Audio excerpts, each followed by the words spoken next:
마칩니다. 지금까지 아나운서 강성규였습니다. KBS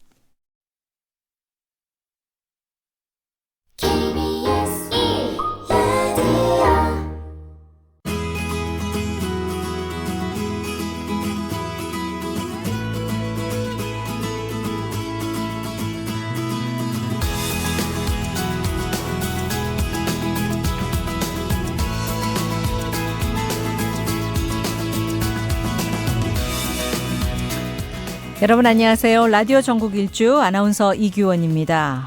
절기상 가장 덥다는 날 대서 어떻게 잘 보내고 계십니까?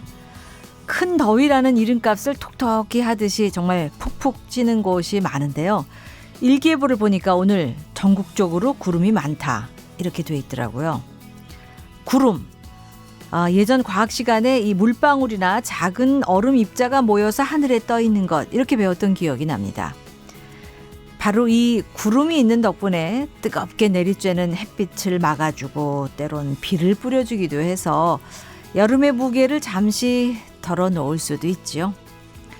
이 작은 물방울이 모여서 그런 구름을 만든 것처럼 우리의 하루를 기분 좋게 만들어줄 소식들이 모이면 좋겠는데 그런데 뉴스를 보다 보면 그렇지 않은 때가 더 많은 것 같기도 합니다.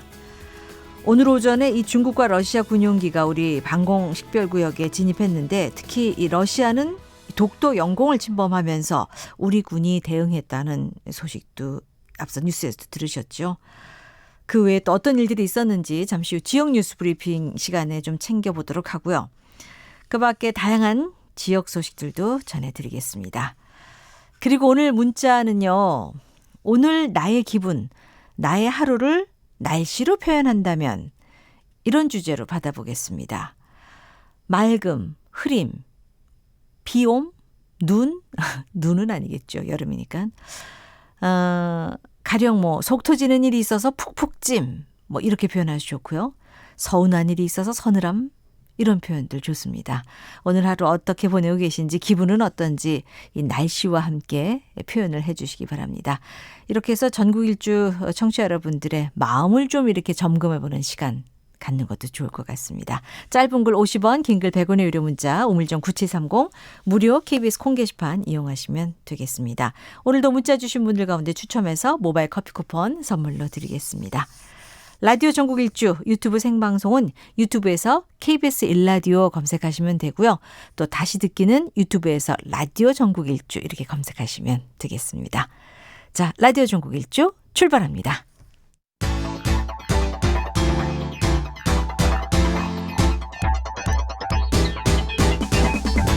대한민국 구석구석 동네방네 이모저모 전국이 가까워지는 시간 KBS 1라디오 라디오 전국 일주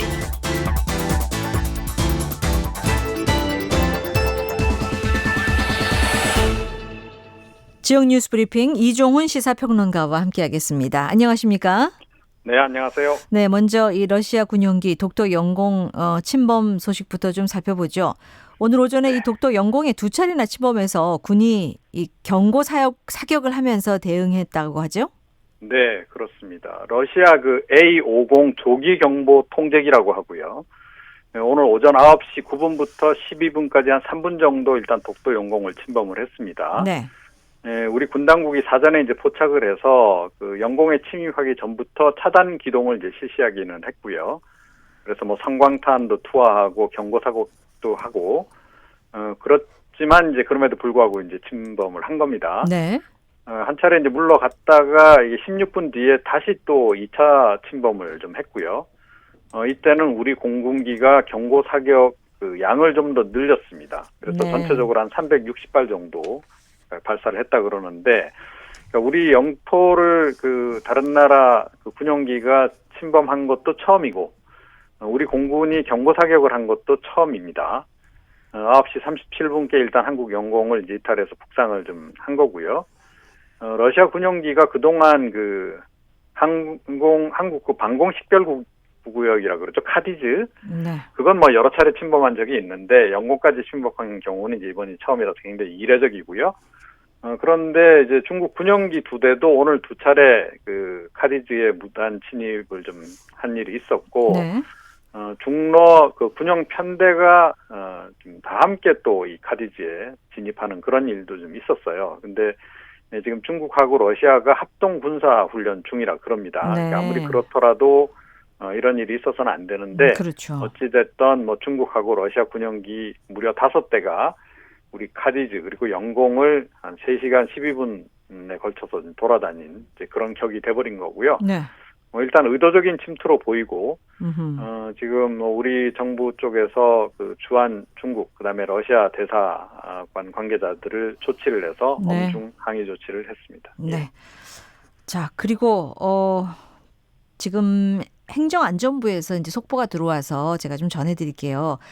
오늘 3시를 기해서 이 대구광역시, 또 영천시, 경산시, 청도군, 포항시, 경주시 이들 지역에 폭염 경보가 발효됐다는 속보를 전해드립니다. 이들 지역 특히 이제 여기에 사시는 어르신들, 노약자들 한낮에 야외 활동 좀 자제하셔야 될 것 같습니다. 자, 다음 소식 보죠. 어제 삼척에서 일어난 승합차 전복 사고로 많은 인명 피해가 있었는데 네. 당시에 이 방호 울타리에도 문제가 있었던 걸로 지적이 됐다고요. 네, 그렇습니다. 그러니까 이것만이 이제 원인은 아니라고 이제 봐야 될 텐데요. 물론이죠. 하지만 뭐 이것이라도 좀 튼튼했더라면 피해를 좀 줄일 수 있지 않았겠느냐, 뭐 이런 이제 분석입니다. 네. 그러니까 어제 사고로 해서 뭐 아시다시피 고랭지 채소 작업에 나선 외국인 근로자 4명이 숨지고 9명이 중경상을 입었어요. 그런데 사고가 일어난 910번 지방도 구간이 그 내리막의 아주 이제 구분도로였다는 거죠. 네. 자, 이제 이런 경우에는 그 방호 울타리도 등급이 높은 거를 설치를 해야 된다 그럽니다. 그러니까 좀 튼튼하게 해야 된다는 거죠. 그렇죠. 뭐 방호 울타리 뭐 외관상 보기에는 다 똑같아 보여서 이 무슨 등급이 있나 했더니 등급이 있다 그럽니다. 1등급부터 5등급까지 있는데 그러니까 4등급 또는 5등급 정도의 강도 높은 그 울타리를 설치를 해야 하는 지역이라는 거죠. 네. 자, 그런데 확인을 해보니까 무등급인 것으로 드러났습니다. 무등급은 뭡니까? 있으나 마나 한 걸까요?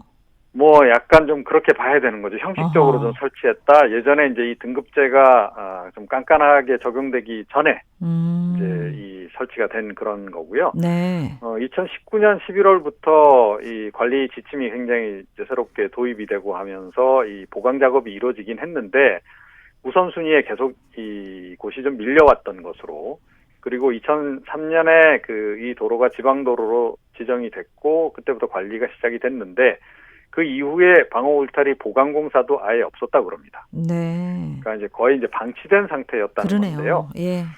그런데 사실은 이것뿐만 아니고 전국 지방도 그 방호 울타리 가운데 상당수가 지금 비슷한 이유로 지금 이제 그 방치된 상태로 좀 남아 있다라는 겁니다. 네. 그래서 이 부분도 지금 뭐 정부 차원에서 조금 더 관심을 갖고 좀 이게 보강 공사를 좀 진행해야 하지 않을까 싶습니다. 그러게요. 일제 점검도 좀 할 필요가 있을 것 같습니다. 등급을 네. 다시 좀 나눠야 되고요. 무등급의 이 방호 울타리는 없어야 되는 거 아닙니까?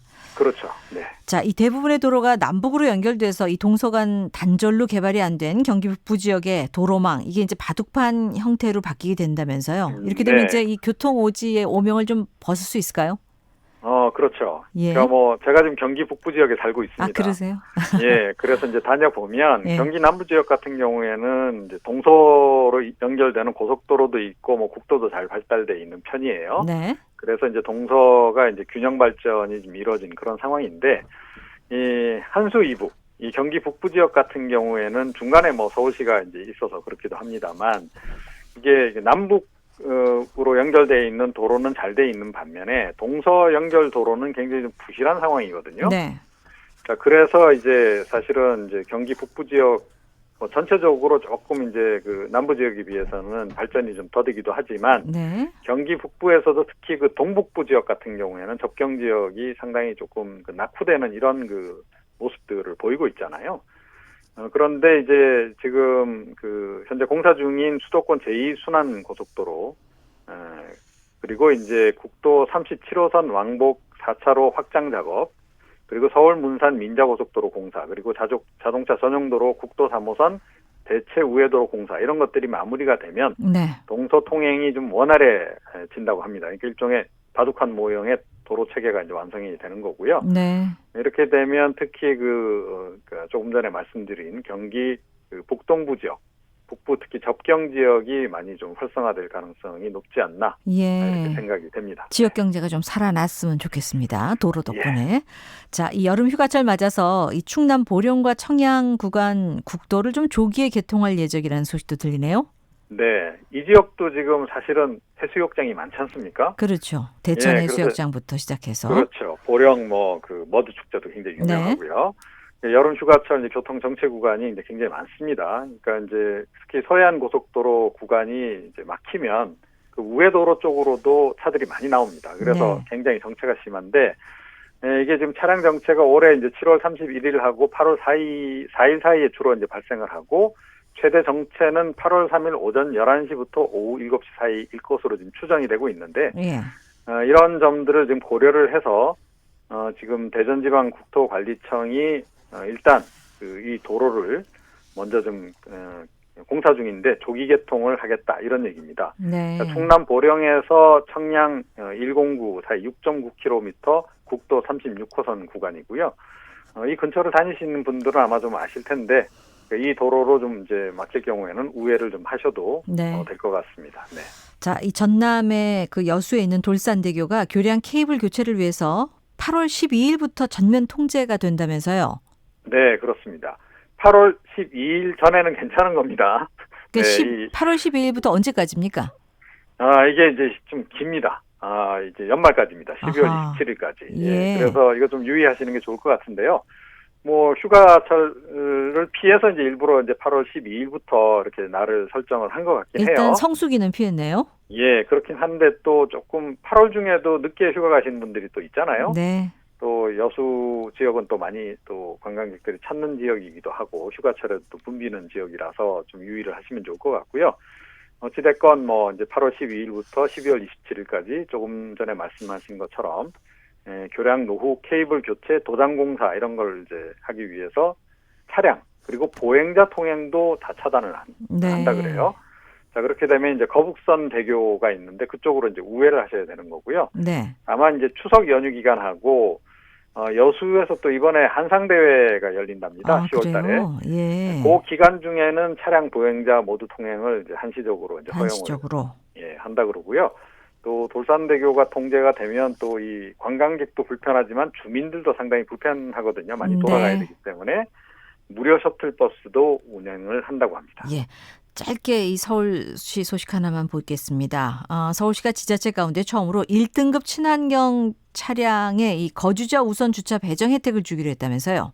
네, 이게 이제 방식이 좀 독특한데요. 그러니까 1등급 차량에 가점을 주겠다는 겁니다. 가점을 준다. 예. 가산점을 주겠다는 거죠. 그리고 5등급 차량에는 이제 감점을 주고 이런 식으로 해서 이걸 이제 주차 배정할 때 가점을 받은 친환경차에게 우선 배정을 이제 해주는 예. 그런 방식으로 한다 그러고요.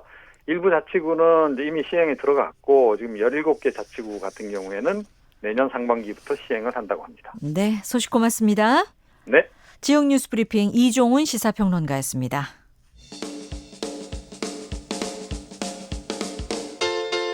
부산, 창원, 대구, 광주, 전주, 대전, 청주, 춘천, 제주, 울산, 진주, 안동, 포항, 목포, 순천, 충주, 강릉, 원주. KBS 1라디오 라디오 전국 일주.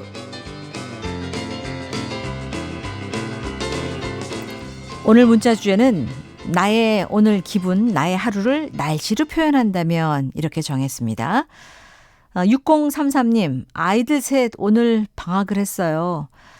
그래서 오늘 이 불쾌지수 높은 고온다습의 양상을 보이고 있네요.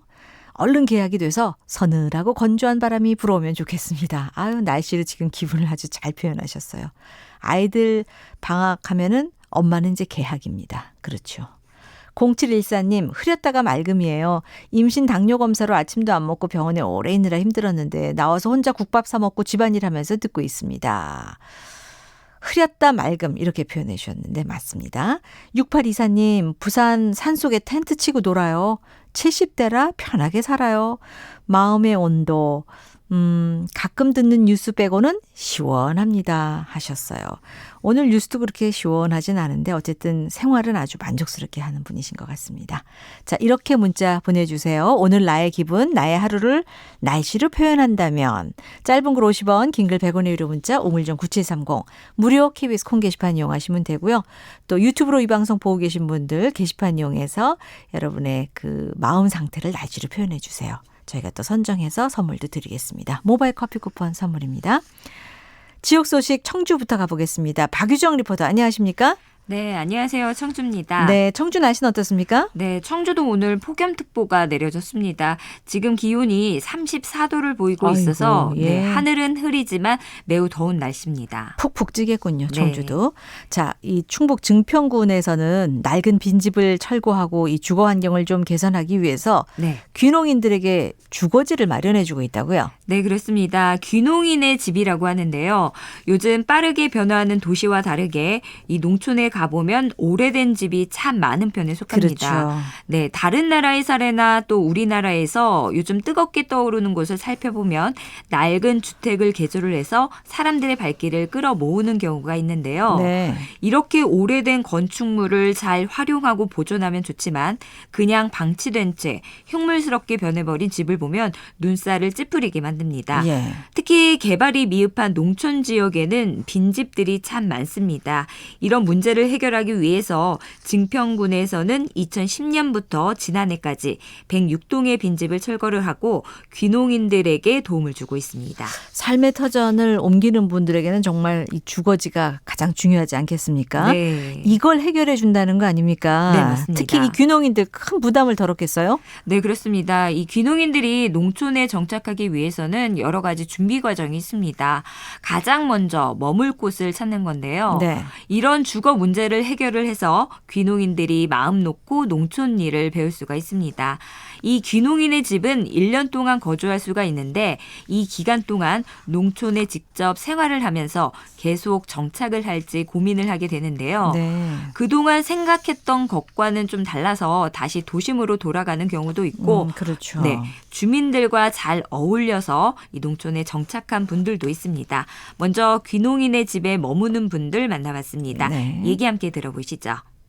저는 서울에서 생활을 하고 있다가 중리 귀농인의 마을에 작년부터 살고 있고요. 뭐 시골 사는 게 다 불편한 점도 있고 그런 걸 포기하더라도 얻을 수 있는 이점들이 또 많이 있기 때문에 농촌은 지저분하고 이런 생각들을 많이 하거든요. 농사를 짓는 것 말고는 할 것이 없다라는 생각들을 하고 있어요. 요즘은 농촌은 변하고 있고 오히려 더 사람의 감성을 자극하고 생각을 넓힐 수 있고 본인들이 하고 싶은 것들을 더 많이 할 수 있는 기회를 주는 곳이라는 생각들을 점점 많이 하고 있고요. 새로운 기술에 도전하는 것도 많아서 도시에 있다가 귀농을 생각하시는 분들이 그에 대한 준비를 하시고 오는 것보다는 뭐 할 거 없으면 농사나 짓지 하는 마음으로 돌아오신 분들이 많았다가 거의 1년 아니면 3년이 고비세요. 그래서 나가는 경우가 많은데 귀농인의 집이나 이미 와서 한번 살다 보면 뭐 장목이나 이런 부분에 대한 거 귀농 기촌 교육을 많이 해보면 농촌의 어떤 정서를 이해 못하고 무작정 들어오시는 분들이 많은데 들어오셔서 내가 이곳에 이렇게 살다 보니 이러한 부분들을 같이 유대관계를 할 수 있구나를 좀 미리 와서 해볼 수 있는 기회가 되잖아요. 괜찮은 정책이라고 생각이 됩니다. 네, 정책도 좋고 일단 앞서 말씀하신 분들은 그 나름 장점이 좀 많다. 그래서 네. 농촌에 잘 정착한 분들의 얘기였는데 네. 그나저나 이 증평군에 귀농인의 집이 몇 곳이 있습니까? 네, 총 4곳이 있습니다. 네. 한 곳은 올해 안에 완공 예정에 있습니다. 뭐 비록 몇 곳은 되지 않지만 도시민 유치에 큰 역할을 하고 있는데요. 귀농인의 집이 생기기 이전과 좀 비교를 하면 귀농인들이 이 증평군에 정착하고 싶다는 문의가 예전과 다르게 많아졌습니다. 네. 네, 이렇게 빈집 철거는 귀농인들의 새로운 삶을 열어주기도 하고요. 안전사고와 범죄 예방에도 큰 효과를 주고 있어서 주민들에게 크게 환영받고 있습니다. 반응이 좋으면 또 귀농인들 많이 몰려오고 네. 그러다 보면 또 이제 이런 집들도 더 많이 좀 좋아지지 않을까 싶거든요. 네, 맞습니다. 마을 분위기가 좀 환해졌겠어요? 네, 사실 같은 마을에 오랫동안 거주했던 주민들도 이 한옥이 다 쓰러져가는 빈집을 지나칠 때마다 오싹함이 좀 느껴졌다고 합니다. 맞아요. 시골의 네. 그 흉가, 그러니까 오래된 집들은 더 무섭 무섭게 느껴지거든요. 네, 그렇습니다. 그런데 이제는 철거한 곳에 이 주민들이 농산물을 가꾸거나 또 귀농인들이 농사일을 무료 체험할 수 있는 곳으로 바뀌었는데요. 네. 네, 그래서 예전과 다르게 참 친근해졌습니다. 다음은 증평군 삼보 산골 마을 김웅애 이장의 얘기 들어보시죠. 네. 이 아쉬운 점은 이 서울 같은 데 태어나가지고 농촌을 환상만 가지고 왔다가 적응을 못하는 거. 그런 거죠. 대부분에 보면은 시골 골목길 같은 게 경계선이 불명하걸랑요. 옛날에 마을길 넓히기로 해서 옛날에 사시던 어르신들이 담을 조금씩 들여쳐가지고 내 땅이 바깥에 길로다가 사용하고 있는데 기농했다고 마을에 와서 새로 진다고 측량을 딱 하니까 바깥에 길이 자기 땅이라고 담을 바깥으로 내치고 하면 이제 갈등 요인이 되고 기농인의 집에 와서 시골에 적응을 하느냐 못하느냐 이걸 배우러 오는 거기 때문에 이 농촌의 그 공익적 가치라는 것은 한두 끝도 없걸랑요. 밭에 콩이 자라거나 고추가 자라거나 그게 전부 다 하나의 공익적 자원이걸랑요. 눈으로 보고 좋다 이런 느낌만 들지 농민들이 고생해서 이걸 잘 몰라요. 이런 걸 갖다가 계속 연구하고 우리 기농인의 집이 그걸 통해서 개선한 건 개선하려고 노력하고 있습니다. 네, 이 농촌은 지금 흉물스럽게 변한 빈집을 철거하는 것도 중요한 사항이기도 하고요. 네. 무엇보다 이 젊은 농사꾼을 늘려나가는 것이 가장 중요한 과제로 떠오르고 있습니다. 그렇죠. 네, 빈집 철거가 미관을 개선하는 것과 동시에 귀농인들이 농촌에 정착하는 데 큰 도움을 줄 수 있었으면 좋겠습니다. 지금까지 청주에서 박유정이었습니다. 네, 소식 잘 들었습니다. 계속해서 안동 지역으로 가보겠습니다. 김봉원 리포터 안녕하세요. 네, 안녕하세요. 안동입니다. 예, 자 경북 영주에서는 농민들을 위한 특별한 교육이 진행됐다면서요. 네, 그렇습니다. 최근 생산자와 소비자 간 접근성을 높인 유통 채널이 다양해졌죠. 맞아요. 뭐 SNS도 있고 블로그 뭐 네, 여러 가지 직거래도 있고 개인 홈페이지도 있고 다양하죠 정말. 네, 이 소비자들의 눈높이에 맞춰 농민들도 시대에 발빠르게 대응하고 있습니다. 예. 이 자신의 농산물을 소비자에게 직접 홍보하고 판매할 수 있도록 1인 방송을 하고 있는 분들이 생겨나고 있고요. 네. 영주시에서는 이런 부분에 역량을 키울 수 있도록 농업인 1인 생방송 교육을 열었습니다. 이것도 참 교육이 필요한 부분이죠. 그렇습니다. 예. 자기소개와 함께 방송 이름, 채널 이름도 만들어 보고요. 스마트폰에 앞에 서서 직접 동영상을 찍는 연습까지 해보는 건데 네. 이 현장 소리에 이어 교육을 주관한 영주시 농업기술센터 권영금 담당자까지 만나보시죠. 네, 안녕하세요. 아니요, 잠깐 레코딩 누른 다음에 얘가 돌아가는 시간이 있어요. 한 1, 2초 후에 하시면 돼요. 네, 안녕하세요. 소백산 다가오냐 이용을 가지고 농사를 짓고 있습니다. 이상입니다. 감사합니다. 배불뜨기 게으른 농부 최동식입니다. 주력 품목은 여러 가지 과일을 섞어서 팔고 또 계절 채소도 같이 보내려고 꾸러미를 준비. 우리 영주시 농업인을 대상으로 해서 스마트폰을 이용한 1인 방송 교육이 되겠습니다. 우리 농업인들이 이제 농산물을 생산을 해서 판매 활동을 해야 농가 소득이 오르게 되는데 보통 이제 판매하는 활동 자체가 이제 오프라인상에서 많이 이루어지고 아니면 이제 도매상을 통해서 많이 이루어지는데 이 1인 방송 교육을 통해서 이제 온라인상에서도 이제 농업인 스스로가 적극적인 마케팅을 할 수 있는 그런 이제 역량을 키워드리기 위해 가지고 이 교육을 준비하게 되었습니다. 농업인 스스로가 1인 방송을 할 수 있게끔 자기 상품을 기획을 하고 사진 촬영을 하고 그렇게 해서 이제 이 홍보를 할 수 있는 스피치를 할 수 있는 것까지 해서 직접 그 생방송으로 방송하는 것까지 연기할 수 있게끔 그렇게 교육 계획을 예, 뭐 소비자, 생산자를 위해서 정말 필요한 교육을 받고 계신 거예요. 이렇게 직거래하면 유통 단계가 생략되고 네. 생산자는 수익성 높게 판매할 수 있고 이제 소비자는 정말 저렴하게 구입할 수 있고. 네, 맞습니다. 이 기존의 유통 구조에서 탈피해 소비자들과 소통하고 또 신뢰를 쌓을 수 있다는 점이 농업인 1인 생방송의 장점이라 할 수 있을 것 같습니다. 맞아요. 근데 이제 모두가 다 방송에 익숙한 건 아닌데 시간이 좀 필요하죠? 네, 그렇습니다. 오랜 기간 농사만 지으시던 분들이라 처음엔 카메라에 자신의 얼굴이 들어간 영상을 보는 것도 어색해 하셨고요. 그러셨을 거예요. 네, 또 어떤 식으로 내 농산물을 알리고 전달해야 하는지 화면에 어떻게 내 상품을 보여줘야 할지 낯설어 했습니다. 네. 하지만 실습을 하면서 조금씩 자신감도 찾게 되고요. 또 어떤 방법으로 소개해야 하는지 깨달아가는 그런 모습이었습니다. 평소에 이제 1인 방송에 관심이 있어가지고요. 뭐 우리 이제 농장 소개라든지 또 뭐 영주 소개, 또 제가 이제 꾸러미 상품을 만들어 팔고 싶은데 그 생산자 단체 농장들 좀 소개하고 싶어서 아무래도 좀 이제 내 농장을 보임으로써 좀 믿음이나 뭐 신뢰 같은 걸 좀 쌓을 수 있고 도움이 되지 않을까요? 봉현에서 온 안순천입니다. 블로그랑 제작을 하고 있는데 1인 방송을 한 번도 안 해봐서 이번 기회에 용기를 내가지고 발음도 고칠 겸 지원하게 되었습니다. 아니요, 아직도 두근두근거려가지고 못할 것 같아요. 보통 농사를 짓게 되면 본인만 농사를 하거나 주위 사람들 얘기를 한 기회가 별로 없거든요. 근데 이번 기회에는 여러 사람이 모여가지고 하기 때문에 자신감이 붙을 것 같아요. 수능면에서 복숭아농사 짓고 있는 안현덕입니다. 처음 하니까 좀 떨립니다. 또 나이를 들어도 좀 노후를 즐겁고 재밌게 살기 위해 가지고 또 이런 것도 배우고 세상이 돌아가는 것도 좀 알아야 되고 그러고 싶습니다. 사회 나가는 일이 점점 줄어들잖아요. 70인데 앞으로 살아봐야 한 20년이나 뭐 그동안이라도 좀 남들도 즐겁게 살고 나도 즐겁게 살고 싶고 뭐 1인 방송도 좀 하고 싶고 지금도 양파값도 하락하고 있고 이러는데 사실 모든 농산물이 지금 과잉입니다. 과잉인데 내 농산물 소비자한테 알리는 게 굉장히 어려워요.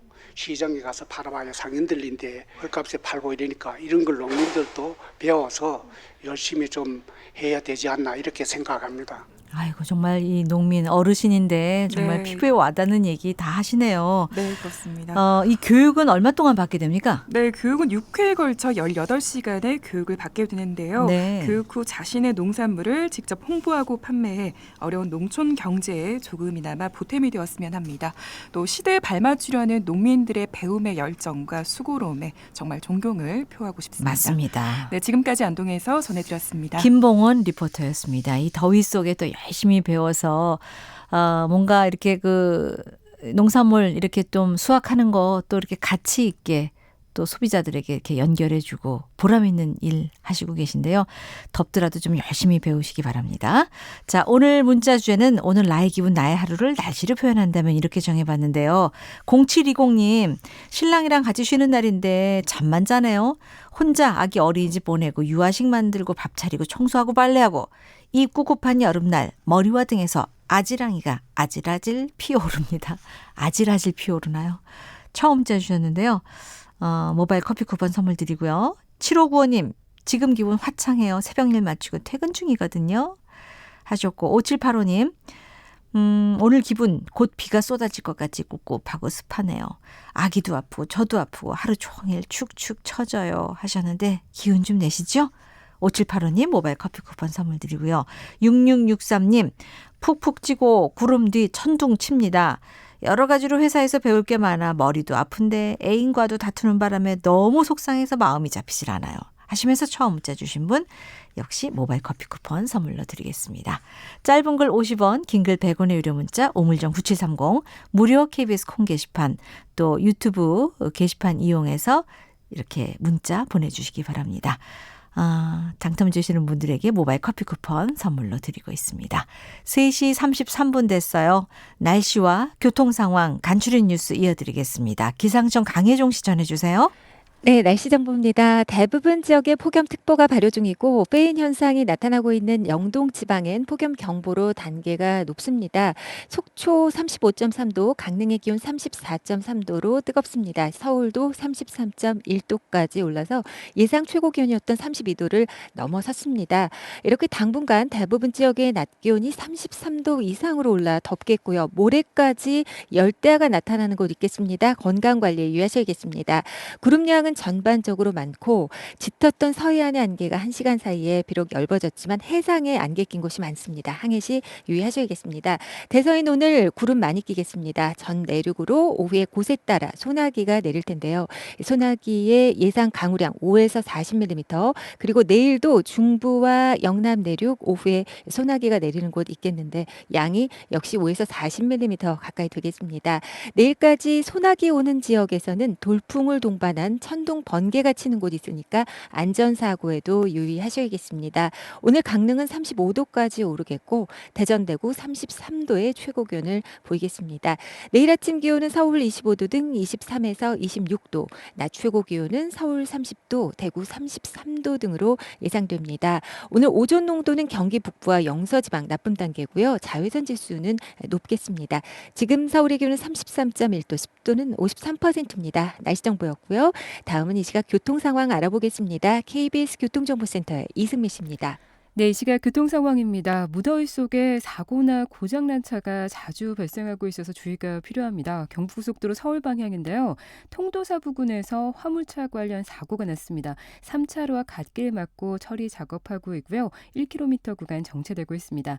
이 사고 지점을 조금 지나 통도사 하이패스 요금소에서 서울산까지 1차로 막고 작업하고 있어서 살펴 지나셔야겠고요. 이후 오산 부근 작업 여파로 정체입니다. 기흥 동탄에서 수원까지는 고장난 차가 있었기 때문에 정체가 되고 있고요. 평택 시흥고속도로 시흥 방향입니다. 조암나들목을 조금 못 간 곳 갓길에서 사고 났고요. 서평택 분기점에서 조암 쪽으로 4km 구간이 정체입니다. 서양고속도로 서울 방향으로는 발안에서 화성 휴게소 쪽으로 3km 구간 여기도 사고로 밀리고 있고요. 서울 외곽고속도로 판교에서 일산 쪽으로 청계요금소에서 청계터널 쪽으로는 고장난 차 여파받고 있습니다. 이후 시흥부터는 중동까지 속도가 떨어집니다. KBS 교통정보센터였습니다. 이어서 라디오 정보센터 연결해서 이 시각 주요 뉴스 듣겠습니다. 정의용 청와대 국가안보실장은 러시아 조기경보 통제기가 독도 영공을 침범한 것에 대해 이번 사태를 매우 엄중히 보고 있고 이런 행위가 되풀이될 경우 훨씬 더 강력한 조치를 취하게 될 것이라고 러시아 측에 강력한 항의 메시지를 전달했습니다. 존 볼턴 미국 백악관 국가안보회의 보좌관이 오늘 방한했습니다. 일본의 경제 보복 조치로 한일 양국 간 갈등이 격화된 상황에서 한일 갈등 현안과 미국의 중재 여부에 대한 논의가 중점적으로 이뤄질 것으로 보입니다. 일본이 우리나라를 화이트리스트에서 배제하는 것은 자유무역협정을 위반한다는 주장을 뒷받침하는 문서가 공개됐습니다. 민주사회를 위한 변호사 모임의 송기호 변호사는 일본 정부가 2003년과 2008년에 발표한 두 개의 해당 문서를 공개했습니다. 폼페이오 미국 국무장관은 북한이 비핵화 약속에 대한 실행을 결정한다면 불가침 확약을 비롯한 일련의 체제 보장 조처를 할 수 있다는 입장을 밝혔습니다. 북한 입장을 대변하는 제1본 조선인 총연합회 기관지 조선신보는 미국이 한미 군사연습을 중단해 북미 실무협상 재개를 위한 환경을 조성하고 새로운 대북협상안을 마련해야 할 것이라고 주장했습니다. 여야 합의로 국회 정치개혁특위 기한이 8월 말까지 연장된 이후 처음으로 정개특위 전체 회의가 열려 더불어민주당 전 원내대표인 홍영표 의원을 위원장으로 공식 선임했습니다. 지금까지 헤드라인 뉴스 조진주였습니다.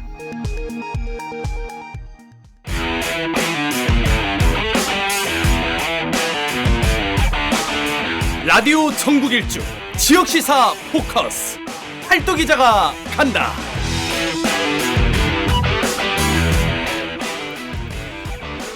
네, 지역의 베테랑 기자와 함께 지역의 쟁점 현안, 주목해야 할 사건의 뒷이야기까지 짚어보는 시간입니다.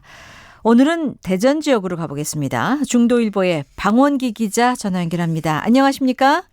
예, 안녕하세요. 네, 최근 이 대전에는 어떤 이슈가 자주 언급되고 있을까요? 예, 지난 일요일 경북 상주 북북서쪽 11km 지역에서 규모 3.9 지진이 발생했습니다. 그렇죠. 네, 대전에도 많은 분들이 놀라셨는데요. 당시 대전은 진도 등급이 3이었습니다. 예. 등급 3이라 하면 건물에서 진동을 느낄 수 있는 정도인데요. 저도 운전을 하다 신호 대기 중이었는데 차가 좌우로 흔들리는 걸 느꼈습니다. 순간 아찔하셨겠네요. 예, 맞습니다.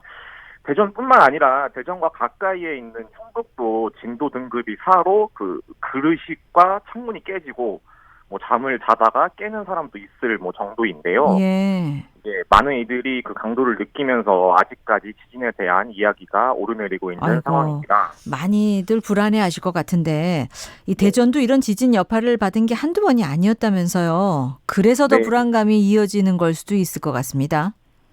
네, 계속 발생되다 보니까 예. 불안감이 더 커지는데요.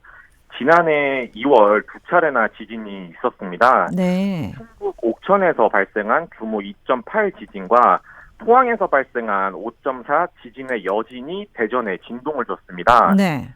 네, 또 11월에 대전 유성구에 규모 2.1 지진이 나면서 시민들이 많은 불안에 떨었는데요.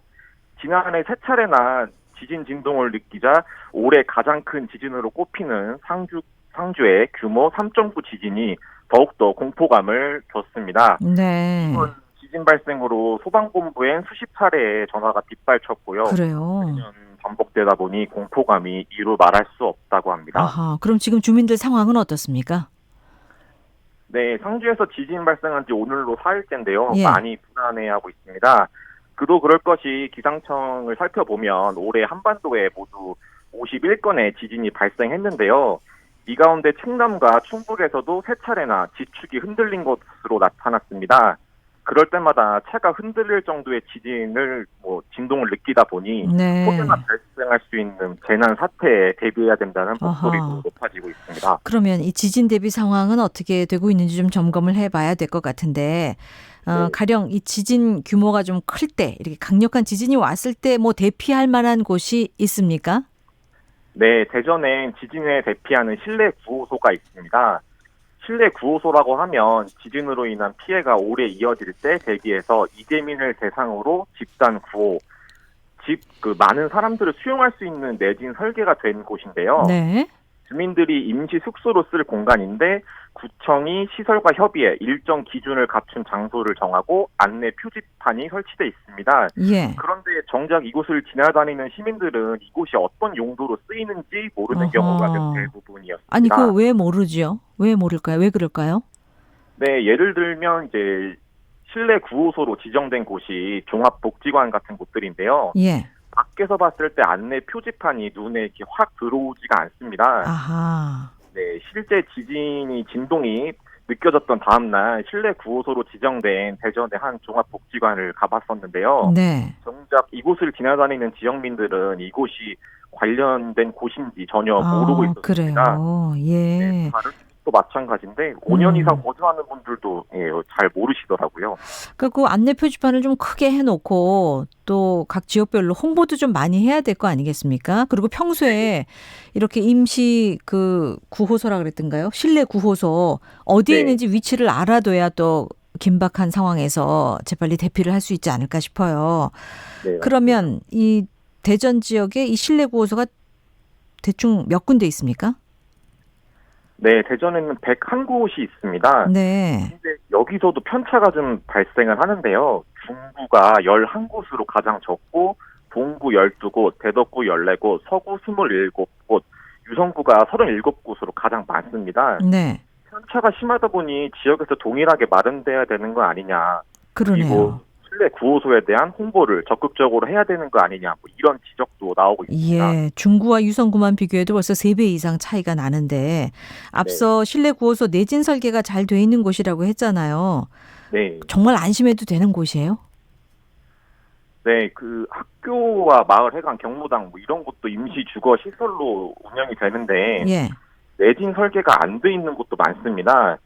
지진이 났을 때 위험할 수도 있다는 우려인데요. 네. 대전의 이재민 임시 주거 시설은 150개 중 132개가 내진 설계가 안 돼 있습니다. 아, 그러니까 내진 설계가 돼 있는 곳이 아까 종합복지관 이곳은 이제 네. 임시 구호소로 운영이 되면서 조금 안전한 곳인데 네. 그 외에 뭐 마을회관이나 학교 경로당 같은 곳들은 조금 임시 주거시설로 운영은 되지만 내진 설계가 좀 안 돼 있어서 좀 불안한 곳이다. 이렇게 이해하면 될까요?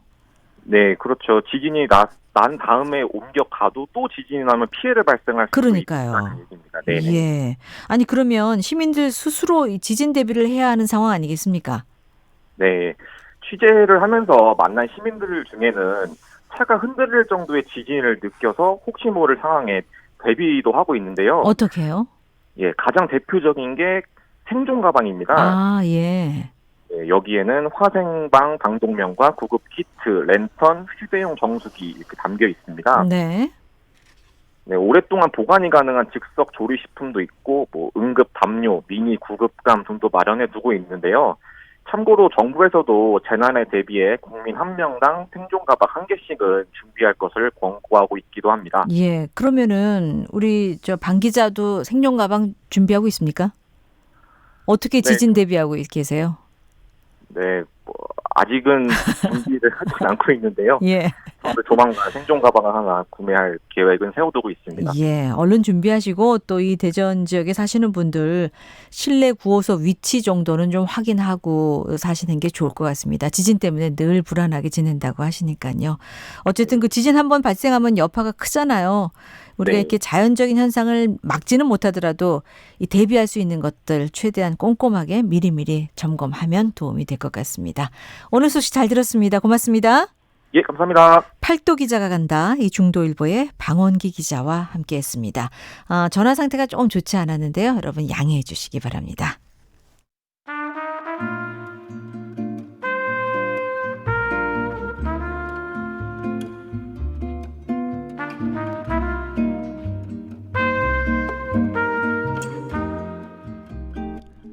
우리의 고향을 찾아갑니다. 이규원 아나운서와 함께하는 KBS 1라디오 라디오 전국 일주.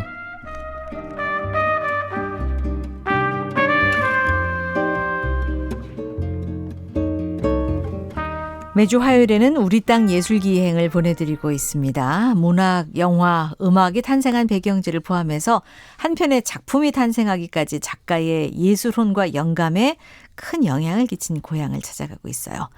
오늘도 김보경 작가와 함께하겠습니다. 어서 오세요. 네, 안녕하세요. 네. 휴가철이 본격적으로 시작된 것 같습니다. 출퇴근길에 정체 구간이 많이 줄었거든요. 아, 네. 어디를 휴가를 떠나면 좋을까 많이들 고민하실 것 같은데 선생님 혹시 평소에 가고 싶은 휴가지 있으세요? 저는 요새 우리 땅 예술기행을 하면서 네.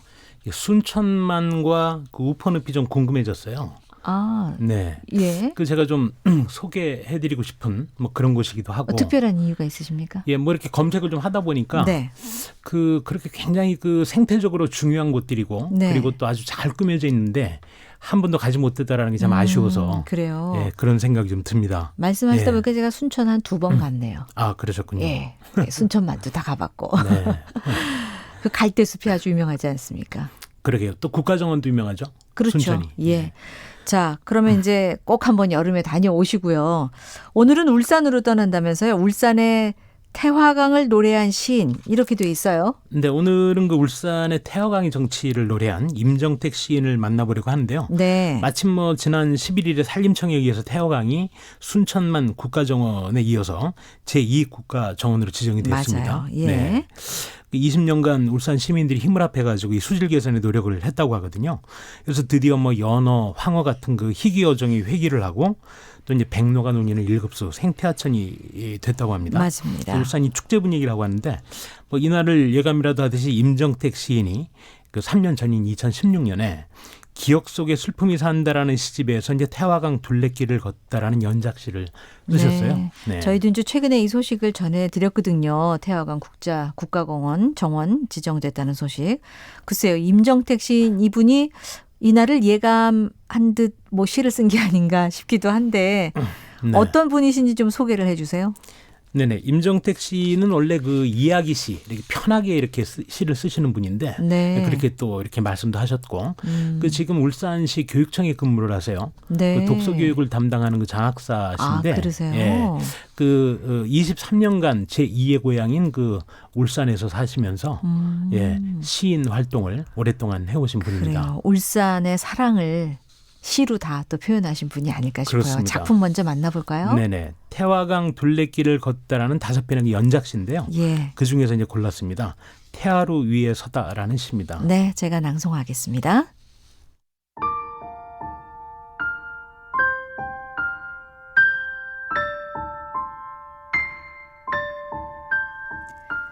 태화루 위에 서다.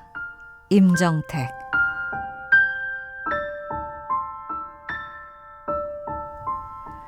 먼 옛날 용이 살았다는 태화강 용금소 절벽 위 신라 선덕여왕 시절 당나라 유학하고 온 자장법사 불법 전하려 울산 내려와 태화사 세우고 태화강 맑은 물빛과 바람에 취해 태화로 세웠다는 전설이 태화강 굽이굽이 서려 있음을 본다. 끝간대를 알 수 없는 태화강, 그냥 멍하니 보고 있으면 그 옛날 시흥에 취한 선비들 낭낭히 읊조리는 소릿결, 맑은 청주에 취한 선비들 술잔 부딪히는 소리, 쟁쟁쟁 태화강 맑은 바람결과 햇살 사이로 번져 나올 것만 같다. 순간 태화강심으로 힘살 좋은 연어들 여기저기 튀어오른다.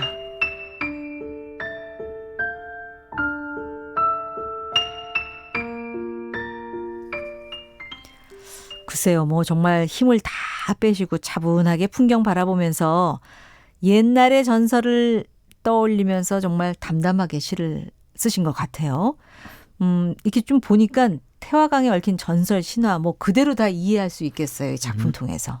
네, 식기 그대로 그 신라 선덕여왕 시절에 자장률사가 창건한 절이 태화사입니다. 네. 그 당나라에 이분이 수도하던 당시에 이제 중국의 태화지라고 하는 큰 연못을 지나가는데 한 신령, 이게 이제 지룡, 연못의 용이라고도 네. 하는데 나타나서 너네 나라 어려움이 뭐냐 이렇게 이제 물어보니까 북쪽에는 말괄과 남쪽에는 외가 있고 고구려와 백제 두 나라가 번갈아서 국경을 침범합니다. 그래서 백성이 고통을 받고 있습니다. 이렇게 이제 답을 하니까 네. 신령이 그 여왕이라서 덕은 있으되 위험이 좀 약해서 자꾸 쳐들어오는 거 아니냐. 뭐 이렇게 조언을 하면서 본국으로 돌아가서 그 황룡사에다가 구층탑을 짓고 경주 남쪽에 절을 지어라. 네. 그러면은 모든 게 해결된다.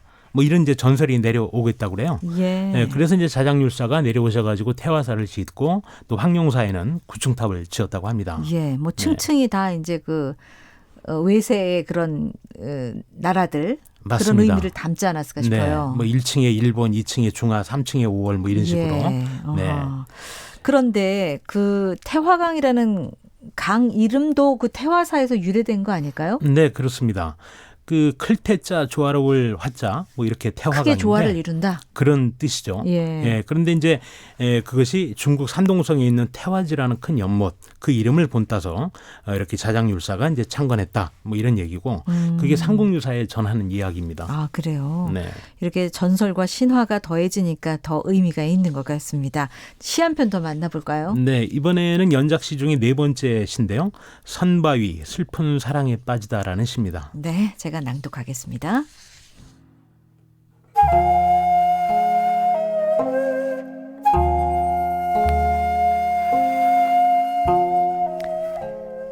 선바위 슬픈 사랑에 빠지다.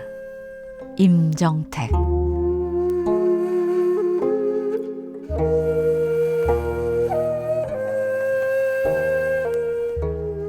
울죽은 구영리 사이길 지나 선바위 앞에 서면 그 옛날 이루지 못한 슬픈 사랑 이야기에 젖는다. 아주 먼 옛날 이밤 마을 한 처녀를 짝사랑한 스님. 상사병 걸려 매일 그림자처럼 따라다니던 어느 날 그 처녀 태화강가로 빨래하러 갔는데 갑자기 내린 폭우로 큰 바위 하나 떠내려오다 그 처녀를 덮치려 하자 스님이 처녀를 구하려다 함께 바위에 깔려 죽게 되고 그 바위는 그 자리 속죄라도 하듯 우뚝 서 애절한 사랑 이야기 전해주는 전기수 되어 오늘도 또랑또랑한 목소리 들려주는 것 같다. 가을 낮볕에 어울린 선바위 앞에 섰노라면 슬픈 사랑의 주인공 앳된 처녀와 해맑은 스님 모습 낭낭이 전해져 오는 바람결로 그리워질 즈음 신압으로 태화강 거슬러 올라온 연어들 강변 가장자리 여기저기 자리 잡고 선바위 서려 있는 슬픈 사랑 이야기 들으며 지친 날갯짓 잠시 내려놓는다. 참말로 주주 물러앉아 쉬고 있는 연어들 보며 죽어서도 고향으로 가고픈 그 마음 전해온다.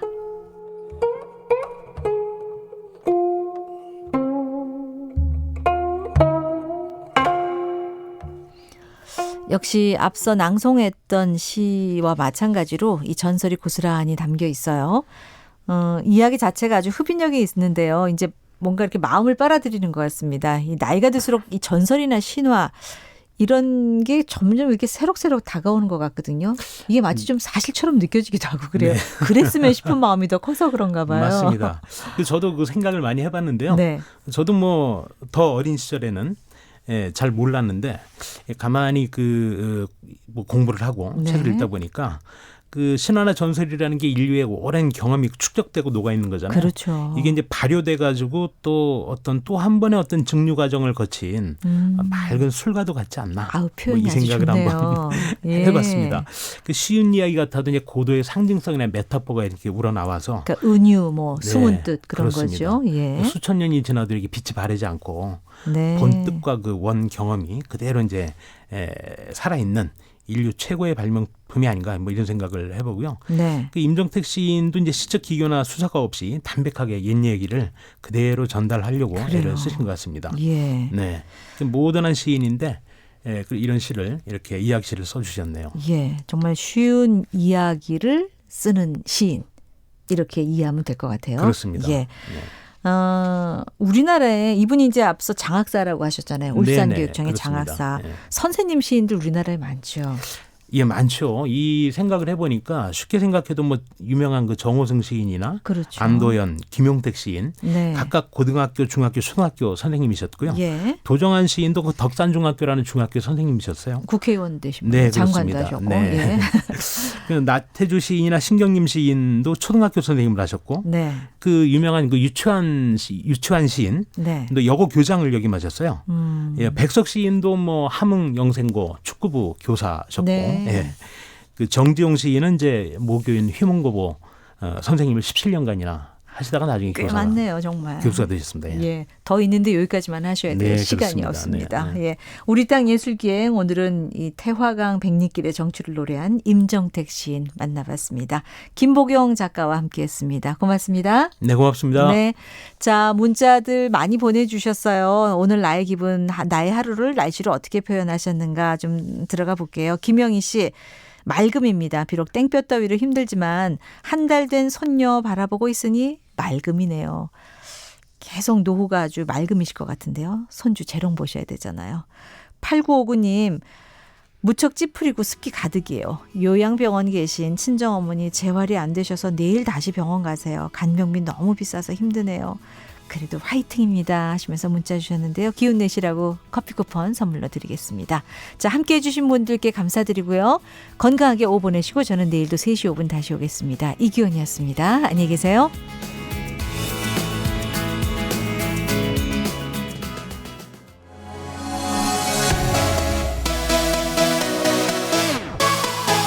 매일 저녁 7시 20분 청취자와 함께 만들어가는 KBS 열린 토론. 오늘은